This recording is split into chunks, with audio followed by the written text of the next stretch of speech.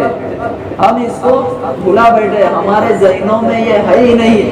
ہم صرف سمجھتے ہیں کہ یہ جو ہے نماز 5 وقتہ یہ فرض ہے، روزے فرض ہے، حج فرض ہے، زکوٰۃ فرض ہے۔ ہاں یہ بھی فرض ہے، لیکن اسی طرح فرض عین یہ بھی ہے۔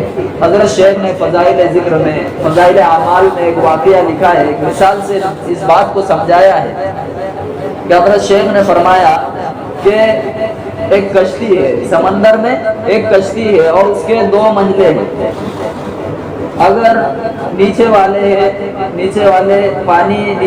کو اگر پانی چاہیے تو وہ ان کو پانی اوپر ملتا ہے، تو وہ اوپر پانی لینے کے لیے جاتے ہیں۔ تو وہ اوپر جاتے ہیں تو وہ اب بور ہو گئے، یعنی ان کے جان پر آنے لگا۔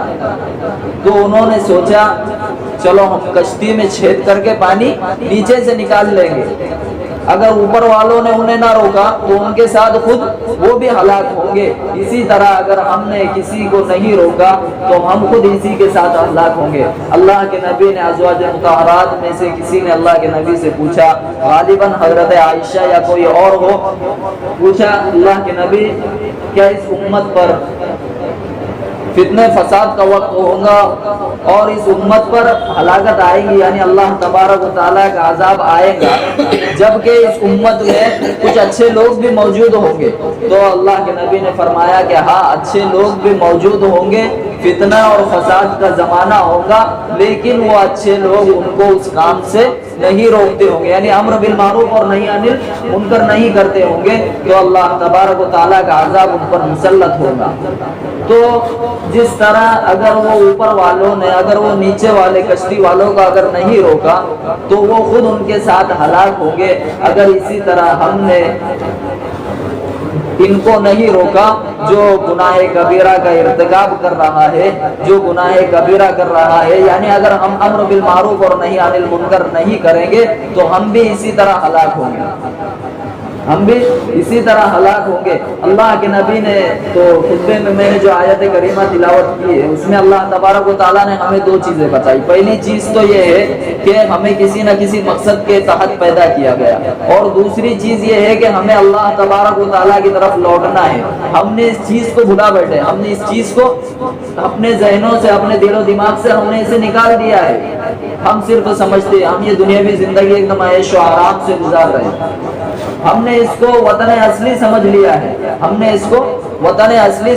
ہے، نہیں بلکہ ہمارا وطن اصلی جو ہے وہ جنت ہے۔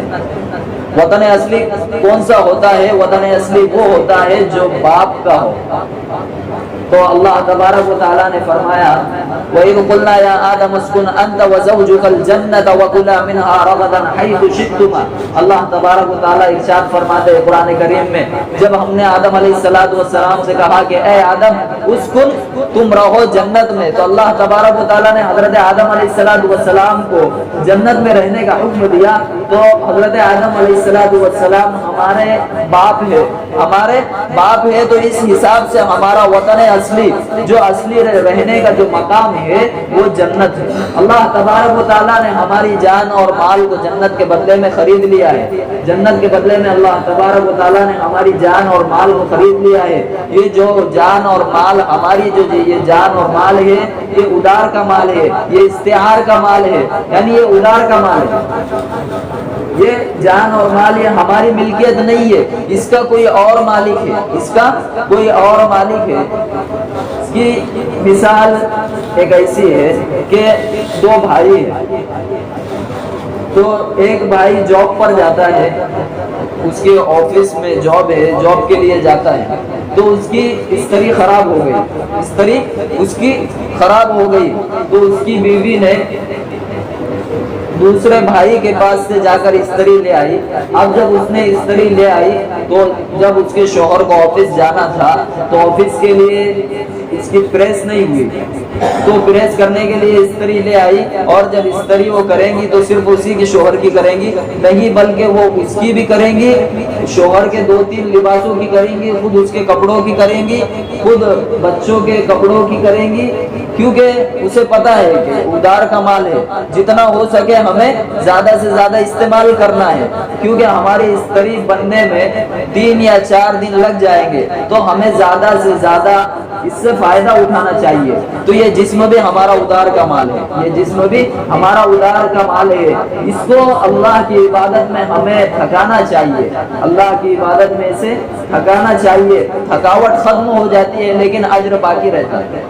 پچھلے رمضان میں کتنے لوگ عبادت کرتے کرتے تھکے ہوں گے، ابھی ان کو وہ تھکاوٹ یاد نہیں ہے، اس تھکاوٹ کو وہ بھول گئے، لیکن ان کا وہ جو اجر ہے اللہ تبارک و تعالیٰ نے لکھا ہوا ہے، کرامن کاتبین نے اسے لکھ لیا ہے، کرامن کاتبین نے اسے محفوظ کر لیا ہے۔ تو اپنے جسم کو جتنا زیادہ سے زیادہ اللہ تبارک و تعالیٰ کی عبادت میں تھکائیں گے، خاص طور سے اس مہینے میں، کیونکہ یہ مہینہ برکتوں والا مہینہ ہے، یہ مہینہ عظمت والا مہینہ ہے۔ اللہ کے نبی نے صحابہ رضی اللہ عنہم اجمعین کو شعبان کے آخری تاریخ میں جمع کر ایک جامع خطبہ دیا تھا۔ اس خطبے میں فرمایا، حضرت سلمان فارسی رضی اللہ عنہ روایت کرتے ہیں کہ رسول اللہ صلی اللہ علیہ وسلم نے ہمیں ایک خطبہ دیا، اس خطبے میں فرمایا کہ اے لوگوں، تم پر ایک مہینہ آ رہا ہے جو برکتوں والا مہینہ ہے، جو عظمت والا مہینہ ہے۔ اس مہینے میں ایک رات ہے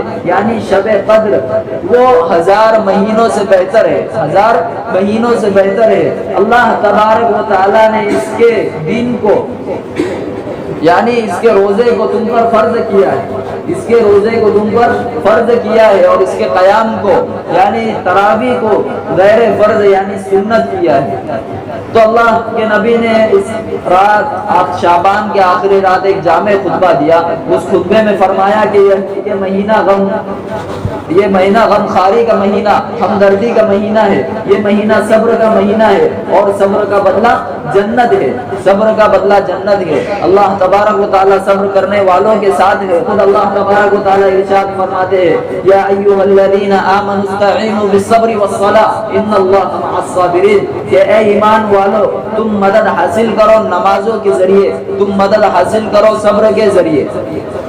صحابہ رضی اللہ عنہم اجمعین نے اپنے ہر مسئلے کو، ہر چھوٹے بڑے مسئلے کو اللہ تبارک و تعالیٰ سے حل کیا۔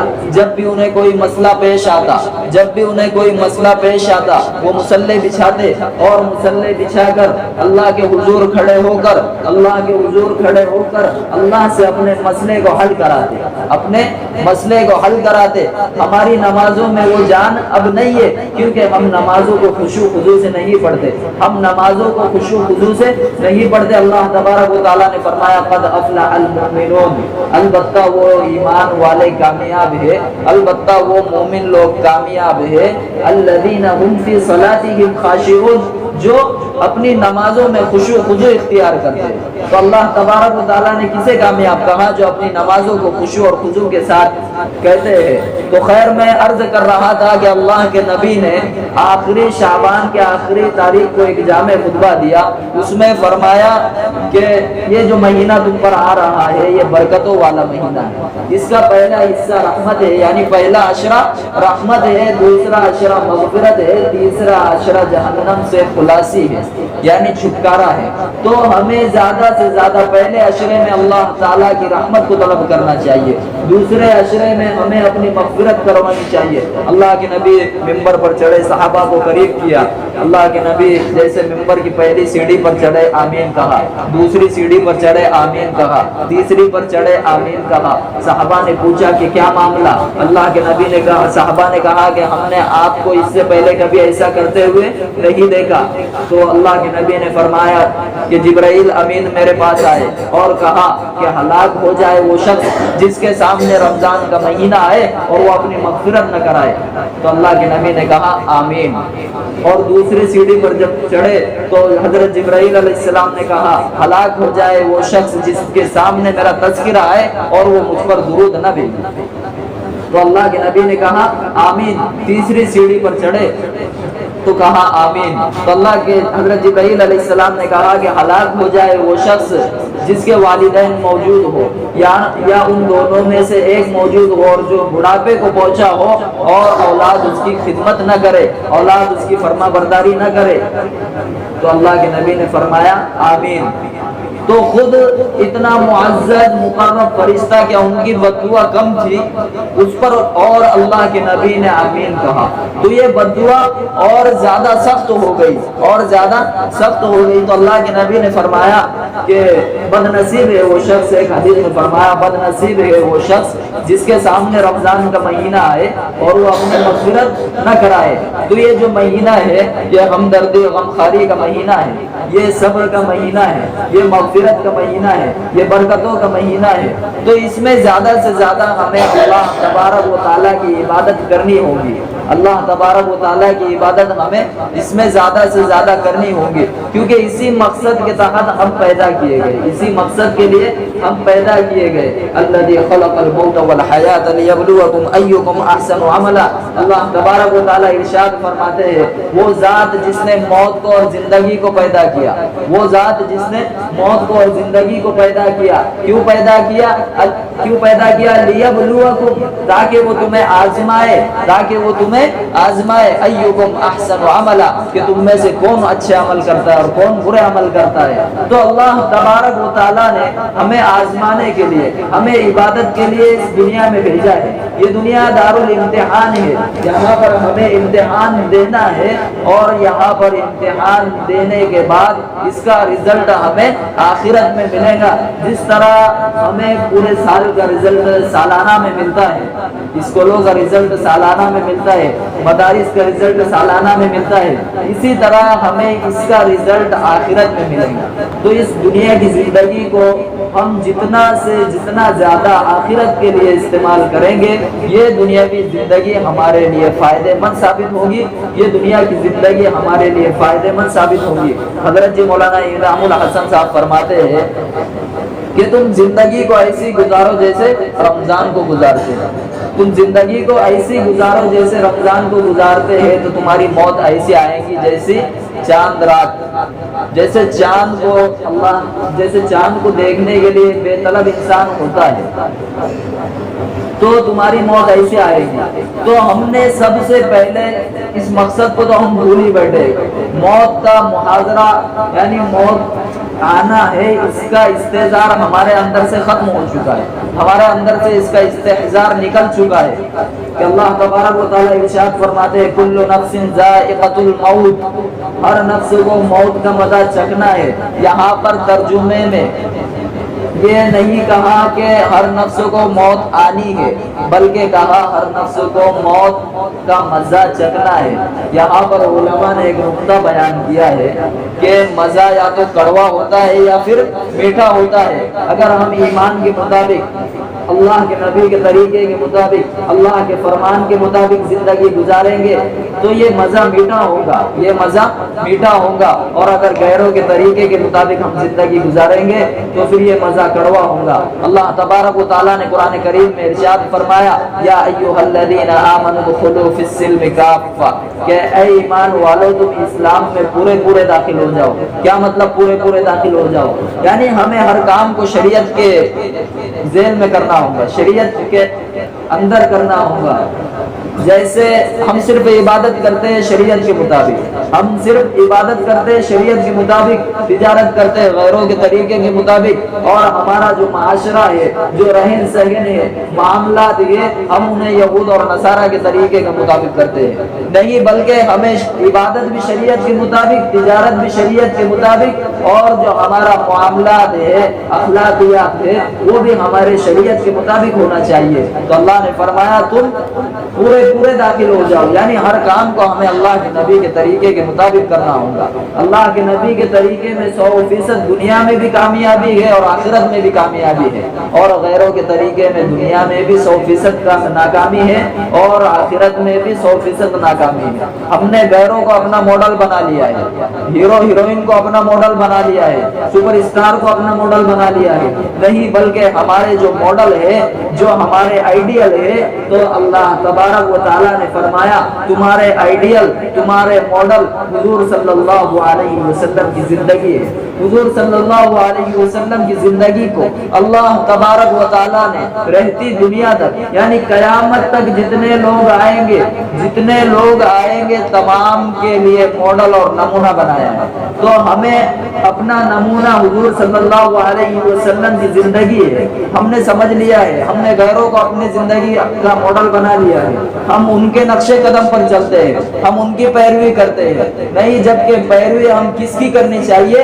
حضور کی پیروی کرنی چاہیے، کیونکہ خود اللہ کی محبت حضور کی پیروی میں، خود اللہ کی محبت حضور کی اتباع میں ہے۔ اللہ تبارک و تعالیٰ نے قرآن کریم میں جا بجا فرمایا اطیعوا اللہ و اطیعوا الرسول، اطیعوا اللہ و اطیعوا الرسول، کہ اللہ اور اس کے رسول کی اطاعت کرو۔ تو چوتھی چیز جو کامیابی کی ہے وہ ہے صبر۔ تو اور یہ مہینہ بھی صبر ہے، اور صبر کا بدلہ کیا ہے؟ جنت۔ اللہ کے نبی نے حدیث میں فرمایا صبر کا بدلہ جنت ہے۔ اور جو اس مہینے میں کسی روزے دار کو افطار کرا دے تو اللہ تبارک و تعالیٰ اس کی مغفرت کرتے ہیں۔ اور دوسرے حدیث میں فرمایا جو اس مہینے میں کسی روزے دار کو پانی سے سیراب کرائے تو اللہ کے نبی فرماتے ہیں اللہ تبارک و تعالیٰ اس کو قیامت کے دن میرے حوض کوثر سے ایسا سیراب کرائے گا، ایسا سیراب کرائے گا کہ اس کو کبھی پیاس نہ لگے گی، یہاں تک کہ وہ جنت میں داخل ہو جائے۔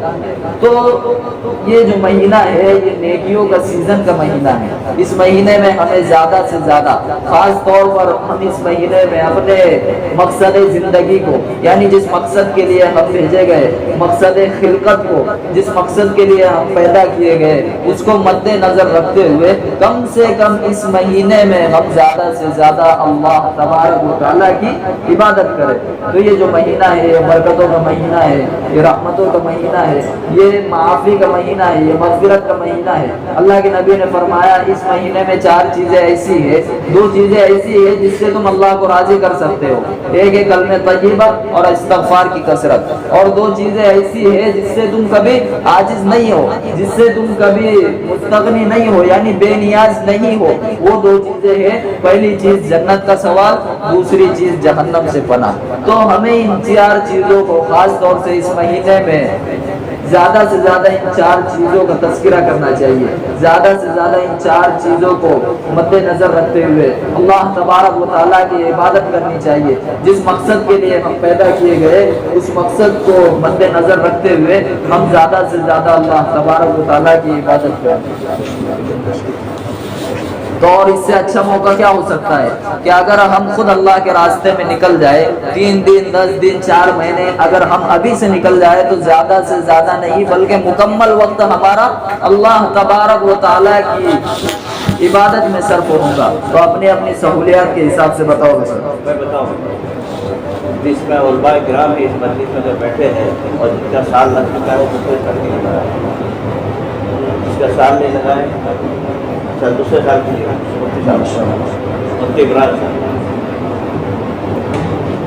جس کا سال نہیں لگایا وہ سال کے لیے لگائے۔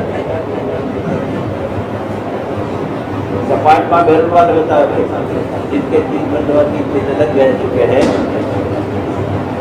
یا نہیں لگے ہیں لیکن ارادہ ہے تیسری مرتبہ لگا کے میں جائیں گے انشاءاللہ، وہ بھی فرمائے جمیل بھائی۔